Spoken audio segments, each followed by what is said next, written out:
राहत लुक्स अनून खिला रायचूर आज ही तशरीफ लाइए शहर की सबसे कदीम सबसे भरोसेमंद दुकान Minar bangle stores Ali colony Chandrabanda road LBS Nagar Raichur మన రాయచూర్కి మన మోదీ గారు 13,500 కోట్లు ఇచ్చిండు మనకి మరి మా కర్ణాటక సర్కారు మా రైతుల తాలూకుకి 400 కోట్లు గిఫ్ట్ ఇరిగేషన్ ఇచ్చింది మన రాయచూర్ తాలూకులో కొత్త స్కీమ్లు తెచ్చి మనం పెడుతున్నాం 1000 ఎకరాల టెక్స్టైల్ పార్క్ మనము రాయచూర్ జిల్లాకి మన రాయచూర్కి మన కర్ణాటక బీజేపీ సర్కారు ఇచ్చింది మీరేమి ఇచ్చినావు నారాయణపేటకి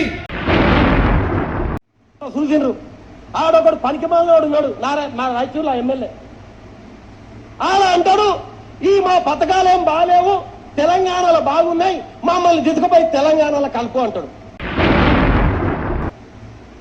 పెట్టి అడుగొస్తా ఆయన అంట నారాయణపేటకు వచ్చి ఇంటింటికి తిరిగి నాకు ఓట్లు వేయొద్దని చెప్తాడంట నన్ను ఓడగొడతాడంట మా కేటీఆర్ సారు ఇంతకుముందు చెప్పినే ఎందుకు రాయందో ఆడ నీకు రాజకీయం అని ఒక గ్రీన్ సిగ్నల్ ఇచ్చింది అనుకో నీకు డిపాజిట్ దొరకదు వచ్చే ఎలక్షన్ల అప్పుడు రా బిడ్డ ఇడికి నారాయణపేటకు नाज़रीन अदब टीवी में आप तमाम का खैर मकदम है। रायचूर शहर में नवोदय अस्पताल के लिए मशहूर एस.आर. रेड्डी जो कि तेलंगाना के नारायणपेट के रुकन असम्बली भी हैं, इन्होंने आज रायचूर प्रेस क्लब में आकर एक प्रेस कॉन्फ्रेंस की। इन्होंने कहा कि हालिया दिनों में रायचूर के रुकन असम्बली डॉक्टर शिवराज पाटिल ने नारायणपेट का दौरा किया था। उस मौके पर उन्होंने नारायणपेट की आवाम से खिताब करते हुए रायचूर के मुतालिक बड़े बड़े दावे किए। वहाँ की आवाम ने मुझे बताया कि डॉक्टर शिवराज पाटिल ने कहा कि रायचूर में एयरपोर्ट कायम किया गया है, साथ ही साथ 1000 एकड़ की ज़मीन पर टेक्सटाइल पार्क भी कायम किया गया है और पीने के पानी की 24 घंटे सरबराही की जा रही है, साफ़ सुथरा शहर रायचूर है वगैरह वगैरह।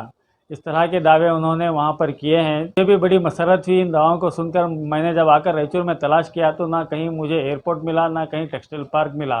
इस सिलसिले में अगर रुकन असम्बली मेरी मदद करें तो बड़ी ही खुशनसीबी की बात होगी। उन्होंने रुकन असम्बली डॉक्टर शिवराज पाटिल से सवाल किया कि एयरपोर्ट कहाँ है, आप बराए करम बता दीजिए, मैं उसकी तस्वीर ले जाकर नारायणपेट के अवाम को बताऊंगा। इसी तरह टेक्सटाइल पार्क कहाँ है बता दीजिए। अगर टेक्सटाइल पार्क कायम हुआ है तो नारायणपेट के एक आध बेरोज़गार नौजवान को वहाँ पर रोज़गार ही दे दीजिए ताकि हम आपकी मिसाल नारायणपेट में दे सकें। इन्होंने इस तरह के कई तंज के तीर डॉक्टर शिवराज पाटिल पर चलाए। इन्होंने कहा कि रायचूर में भी मेरा एक मकान है, वहाँ पर अभी तक पानी की पाइपलाइन का कनेक्शन नहीं दिया गया। इसके बावजूद ये दावा किया जा रहा है कि रायचूर में पीने के पानी की मौसर सरबराही की जा रही है। रायचूर को साफ़ सुथरा शहर कहा गया है, लेकिन आप रायचूर का एक चक्कर लगाकर देखिए, जगह जगह कचरे के ढेर पड़े हुए हैं, जिससे लगता है कि रायचूर एक कचरे का ढेर है। डॉक्टर शिवराज पाटिल को चाहिए कि इधर उधर ताका झाकी करने के बजाय हल्का असम्बली रायचूर में रहकर यहाँ के मसाइल को हल करे और रायचूर को वाकई में साफ़ सुथरा शहर बनाने की कोशिश करे और जो वादे उन्होंने नारायणपेट में किए थे उन दावों को यहाँ पर पूरा करके दिखाएं तो मुझे भी बड़ी मसरत होगी। ನಾರಾಯಣಪೇಟ ಕ್ಷೇತ್ರದ ಶಾಸಕನಾಗಿ ಕೆಲಸ ಮಾಡ್ತಾ ಇದ್ದೀನಿ। ಇವತ್ತು ಈ ಪ್ರೆಸ್ ಮೀಟ್ ಯಾವ ಪಾರ್ಟಿಗೂ ನಾನು ಫೇವರ್ ಆಗಲಿ ಯಾವ ಪಾರ್ಟಿಗೂ ವಿರೋಧವಾಗಿ ಮಾತಾಡೋಕ್ಕೆ ನಾನು ಬಂದಿಲ್ಲ, ಇಷ್ಟಪಟ್ಟಲ್ಲ। I have not come here to talk anything against any party or I have not come here to talk any favor about any party. ನಾನು ಇಲ್ಲಿ ರಾಯಚೂರು ಆಗಂತ ಇಲ್ಲಿ ರಾಯಚೂರು ಪ್ರಾಪರ್ MLA ಸಾಹೇಬ್ರ ಪರ್ಫಾರ್ಮೆನ್ಸ್ ಬಗ್ಗೆ ಮಾತಾಡಕ್ಕೆ ಬಂದಿದ್ದೀನಿ। ಯಾಕಂದರೆ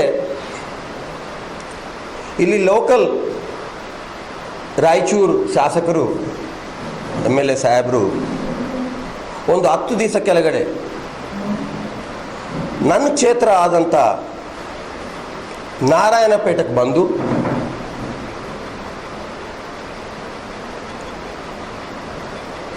ನಾನು ಸೋಲಿಸ್ತೀನಿ, ನನ್ನ ಪರ್ಫಾರ್ಮೆನ್ಸ್ ಚೆನ್ನಾಗಿಲ್ಲ, ಇವರು ಏನು ಮಾಡಿದ್ರು ಜನಕ್ಕೆ ಅಂತ ಒಂದು ಪಬ್ಲಿಕ್ ಸ್ಪೀಚ್ನಲ್ಲಿ ಮಾತಾಡಿ ನಾನು ಮನೆ ಮನೆಗೂ ಈ ಎಸ್ ಆರ್ ರೆಡ್ಡಿ ಅವರ ಎಲೆಕ್ಷನ್ನಲ್ಲಿ ನಾರಾಯಣಪೇಟೆಗೆ ಬಂದು ಮನೆ ಮನೆಗೂ ಓಡಾಡಿ ಅವ್ರನ್ನ ಸೋಲಿಸ್ತೀನಿ ಅಂತ ಒಂದು ಮಾತಾಡಿದರು. ನನಗೆ ಅರ್ಥ ಆಗಿಲ್ಲ, ಮತ್ತು ಎದಕ್ಕಂದ್ರೂ ಏನೋ ನನಗಂತ ಅರ್ಥ ಆಗಿಲ್ಲ. ಮತ್ತು ರಾಯಚೂರು ಜನ ಅವ್ರಿಗೆ ಓಟ್ ಹಾಕಿ ಗೆಲ್ಲಿಸಿದ್ದು ರಾಯಚೂರು ಡೆವಲಪ್ಮೆಂಟ್ ಮಾಡೋಕ್ಕ, ಇಲ್ಲ ಪಕ್ಕ ರಾಜ್ಯದಲ್ಲಿ ಇರೋ ನಾರಾಯಣಪೇಟದಲ್ಲಿ ಇರೋ MLA ಸೋಲ್ಸೋಕ್ಕೆ, ಅವ್ರ ಬಗ್ಗೆ ಟೀಕೆ ಮಾಡೋಕ್ಕೆ, ಅವ್ರ ಬಗ್ಗೆ ಕಾಮೆಂಟ್ ಮಾಡೋಕ್ಕೆ ಇವರಿಗೆ ಗೆಲ್ಲಿಸಿದ್ರ ಅನ್ನೋದು ನಿಮ್ಮ ಮುಖಾಂತರ ಅವ್ರಿಗೆ ನಾನು ನೇರವಾಗಿ ಕ್ವಶನ್ ಮಾಡ್ತಾ ಇದ್ದೆ. ನಾಗರಿಕವಾಗಿ ಇಲ್ಲಿ ಬಂದು ನಾನು ಪ್ರಶ್ನೆ ಆಡಿಲ್ಲ. I have come here to sir ನಾಗರಿಕವಾಗಿ ನಾನು ಒಬ್ಬ ನಾಗರಿಕನಾಗಿ ಇಲ್ಲಿ ಪ್ರಶ್ನೆ ಕೇಳಕ್ಕೆ ಬಂದಿಲ್ಲ. I have come here as a MLA of Narayanpet. I am asking the performance of, I am questioning the performance of local MLA because he questioned my performance there in my constituency. That's it. Very clear. He asked my performance there. I have come here to question his performance directly. That's it. ನಾನು very clear ಆಗಿದ್ದೀನಿ. ನಾನು ಯಾಕೆ ಕೇಳಿಲ್ಲ, ಯಾಕೆ ಇದು ಮಾಡಿಲ್ಲ, ನಾನು ರಾಜಕೀಯ ಮಾಡಕ್ಕೆ ಬಂದಿಲ್ಲ. He asked me my performance. I have come here to question his performance. That's it. ಅಲ್ಲಿ ಬಂದು ಸುಳ್ಳು ಹೇಳರ. ಇಲ್ಲಿ ಏರ್ಪೋರ್ಟ್ ಇದೆ, ಎಲ್ಲರಿಗೆ ನಾನು ನೀರು ಕೊಡ್ತಾ ಇದ್ದೀನಿ, ಟೆಕ್ಸ್ಟೈಲ್ ಪಾರ್ಕ್ ಇದೆ.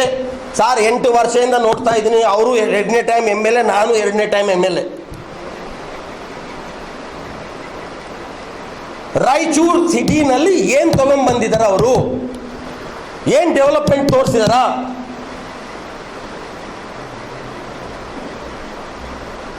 ರಾಯಚೂರಿನಲ್ಲಿ ಎಲ್ಲ ಏರಿಯಾದಾಗ ಹೋಗೋಣ. ಇದೊಂದು ಕಸೆ ತಿಪ್ಪೆ ಇದ್ದಂಗಿದೆ. ರಾಯಚೂರಿನಲ್ಲಿ ಒಂದು ಕಸೆ ತಿಪ್ಪೆ ಇದ್ದಂಗಿದೆ. ಇವತ್ತು ಇಡೀ ಭಾರತ ದೇಶದಲ್ಲಿ ವರ್ಸ್ಟ್ ಮೇಂಟೈನ್ಡ್ ಟೌನ್ ಅಂತ ಏನನ್ನ ಕಾಂಪಿಟೇಷನ್ ಇಟ್ಟಿದ್ರೆ ಟಾಪ್ 10ನಲ್ಲಿ one of the town will be Raichur. ನನ್ನ ಪರ್ಫಾರ್ಮೆನ್ಸ್ ಕೇಳ್ತಾ ಇದ್ರಿ. MLA ಸಾಹೇಬ್ರೆ ಬನ್ನಿ, ತಾವು ಒಂದು ಬಸ್ ಹಾಕ್ಸ್ತೀನಿ, ನಮ್ಮ ಪತ್ರಿಕಾ ಮಿತ್ರನು ಎಲೆಕ್ಟ್ರಾನಿಕ್ ಮೀಡಿಯಾ ಮಿತ್ರನೆಲ್ಲ ಕರ್ಕೊಂಡು ಹೋಗ್ತೀನಿ, ನೀವು ಬನ್ನಿ ಅವ್ರ ಜೊತೆಗೆ ಒಂದು ಪರೀಕ್ಷೆ ಮಾಡಿರಿ. 8 ವರ್ಷದಲ್ಲಿ ಒಂದು ನಾರಾಯಣಪೇಟೆ ನಾನೇನು ಮಾಡಿದ್ದೀನಿ, ಎಷ್ಟು ಚಿಕ್ಕದಿದೋ ನಾರಾಯಣಪೇಟೆ ನಾನೇನು ಮಾಡಿದ್ದೀನಿ, ಎಷ್ಟು ಡೆವಲಪ್. ಅವ್ರು ಮಾತಾಡಿ ಹೋಗಿದ್ರು. ಅಲ್ಲಿ ಒಂದು ಪಕ್ಷದ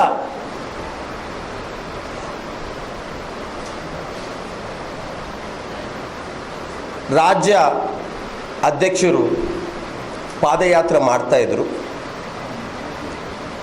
ಅವರು ನನ್ನ ನಾರಾಯಣಪೇಟೆ ಜಿಲ್ಲಾದಲ್ಲಿ 8 ದಿನ ಪಾದಯಾತ್ರೆ ಮಾಡಿದರು. ಆ 8 ದಿನದಲ್ಲಿ ಒಂದು ದಿವಸನೂ ನನ್ನ ಹೆಸರು ತಗೊಂಡಿಲ್ಲ. ತೆಲಂಗಾಣದಲ್ಲಿ ಇದ್ದು ಅಲ್ಲಿ ಒಂದು ಪಕ್ಷಕ್ಕೂ ಅವರು ಪ್ರೆಸಿಡೆಂಟ್ ಆಗಿ ಅಧ್ಯಕ್ಷರಾಗಿ 8 ದಿನ ನಾನು ಜಿಲ್ಲೆಯಲ್ಲಿ ಪಾದಯಾತ್ರೆ ಮಾಡಿದ್ರೂ ನನ್ನ ಬಗ್ಗೆ ಒಂದು ಮಾತು ಮಾತಾಡಿಲ್ಲ. ಮತ್ತು ಇವರಲ್ಲಿ ಬಂದು ಮೈಕ್ ಸಿಕ್ಕಿದಂತ ಹೇಳಿ ಇಲ್ಲಿ ಎಸ್ ಆರ್ ರೆಡ್ಡಿ ಏನು ಮಾಡ್ಯಾರ ನಿಮಗೆ, ನೀವು ರಾಯಚೂರಿಗೆ ಬಂದು ನೋಡಿ, ನಾವು ವಿಮಾನ ನಿಲ್ದಾಣ ಮಾಡಿದ್ದೀವಿ, 1,000 ಎಕರೆದಲ್ಲಿ ಟೆಕ್ಸ್ಟೈಲ್ ಪಾರ್ಕ್ ಮಾಡಿದ್ದೀನಿ,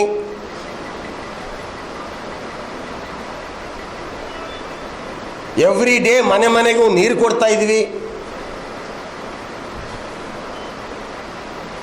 ಅಂತ ಒಂದು ಭಾಷಾ ಅಲ್ಲಿ ಮಾತಾಡಿ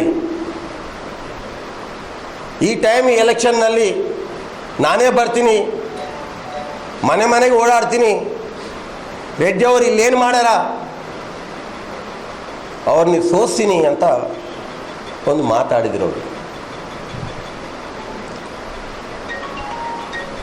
ನನಗೇನೆ ನಮ್ಮ ಕಾರ್ಯಕರ್ತರು ಕೇಳಕತ್ತಾರೆ, ನನ್ನ ಬೆಂಬಲಿಗರಲ್ಲಿ ಕೇಳಕತ್ತಾರೆ. ಯಾಕಂದರೆ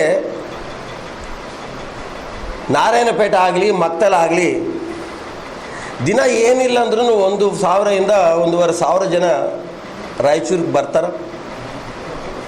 ಸಂಪರ್ಕ ಇದೆ, ರಿಲೇಟಿವ್ಸ್ ಇದ್ದಾರೆ. ಅಲ್ಲಿಂದ ಹುಡುಗಿರು ಇಲ್ಲಿ ಕೊಟ್ಟಾರ, ಇಲ್ಲಿಂದ ಹುಡುಗಿರು